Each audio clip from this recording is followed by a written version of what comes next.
So we have created a single-use PFAS sensor.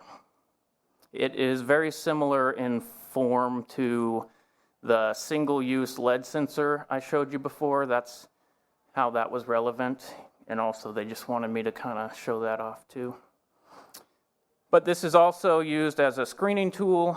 It's not to replace LC-MS at this time. It's not for compliance measurement at this time.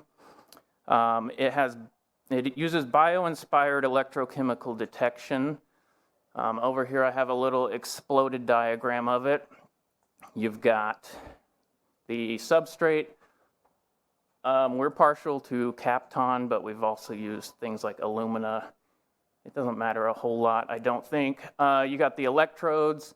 You can deposit those however you need, depending on what material you're using. We've tried different materials. We've deposited them different ways. We've got a reference material there that goes on the reference electrode, and that is screen printed on.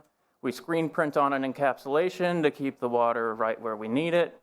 And then our secret sauce, the sensing layer, goes on top of the working electrode. They will not let me tell you about that. So